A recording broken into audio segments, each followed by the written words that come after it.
Hola, bienvenidos y bienvenidas a una nueva cápsula de matemática. En este caso, en el capítulo de porcentajes, vamos a hablar de las propiedades de porcentaje. Estas propiedades no son muchas, no abundan, y son útiles más que nada para calcular a veces porcentajes para que se nos alivianen un poco los cálculos, ¿sí? Entonces vamos a hablar de las tres propiedades que les traje acá. Entonces, calcular el P% de un total es equivalente a calcular el T% de un total P, ¿ya? Es decir, nosotros podemos dar vuelta al porcentaje con el total y cambiárselo, el simbolito, al total, y que ese pasa a ser el porcentaje nuevo y que el porcentaje pasa a ser el total. ¿A qué me refiero con esto? Fíjense, ¿cuánto es el 3% de 50? En este caso, el P sería 3, que es el 3%, y el total sería 50. Y claro, calcular mentalmente el 3% de 50 sea un poco más difícil. Pero lo que nosotros podemos hacer acá es dar vuelta al total con el porcentaje y ahora calcular, en vez del 3% de 50 que se expresa de esa forma, calcular el 50% de 3, que es más fácil, ¿no? Porque el 50% es la mitad de 3 y la mitad de 3 es 1,5. Entonces ahí tenemos que el 3% de 50 es igual a 1,5. Pero fue mucho más fácil calcularlo como el 50% de 3, ¿no? ¿Ya? Entonces, básicamente el porcentaje con el total son conmutativos. Eso es lo que nosotros podríamos decir. Ahora, ¿qué pasa si nosotros agregamos otro porcentaje a esta cadena? Por ejemplo, vamos con la segunda propiedad. Dice, calcular el P% del R% de T, ¿sí? Calcular dos porcentajes de un total, es equivalente a calcular el R% del P% de T. Es decir, yo puedo dar vuelta los porcentajes.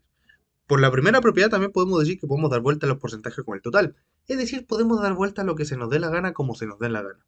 ¿Ya? Podemos mezclar porcentajes totales con lo que sea. Por ejemplo, ¿cuánto es el 500% del 20% de uno? Entonces, esto, por ejemplo, nosotros podemos dar vuelta a los porcentajes con el total como se nos dé la gana. Es decir, yo digo, ya sé que quiero sacar el porcentaje acá y ponerle acá el porcentaje, en el uno.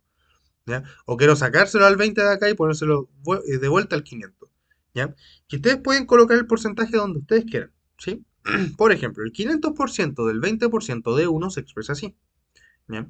Y por lo que acabamos de hablar, podemos dar vuelta a los porcentajes, ¿sí? Y calcular el 20% del 1% de 500, si es que quisiéramos. O dar vuelta entre estos dos y calcular el 1% del 20% de 500.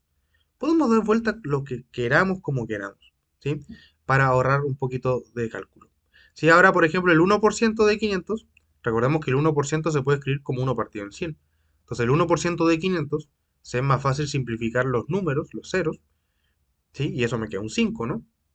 Y me queda el 20% de 5, al simplificar el 100 con los dos ceros de acá. Y el 20% es un quinto, si es que no sé si se acuerdan. Y un quinto por 5 es lo mismo que uno. Así que todo este cálculo del 500% del 20% de uno era uno. Y por último, la tercera propiedad que podemos hacer es simplificar un simbolito de porcentaje por dos ceros. ¿Ya? Y en este caso los vamos a simplificar como hacia el lado. ¿Sí? Fíjense acá. ¿Cuánto es el 1500% del 75% de 200? ¿Ya? Entonces, ¿cómo se escribiría esto? 1500% por 75% por 200. Entonces, lo que nosotros vamos a hacer es simplificar dos ceros con un simbolito de porcentaje. Entonces, por ejemplo, estos dos ceros de acá que están tachados acá, yo los simplifico con el simbolito del porcentaje. Entonces, esto pasa a ser 15, solo 15. ¿Ya? Le borramos los dos ceros y el símbolo del porcentaje. ¿Ya? Y también puedo borrar el porcentaje con los ceros de el total. ¿Ya? Por ejemplo, acá, este 75, yo puedo tachar este por ciento con estos dos ceros, ¿sí? Y ahí me queda, por ejemplo, el 75 y el 2 solamente. Así que me quedó, ¿qué me sobrevivió? Me sobrevivió el 15, el 75 y el 2.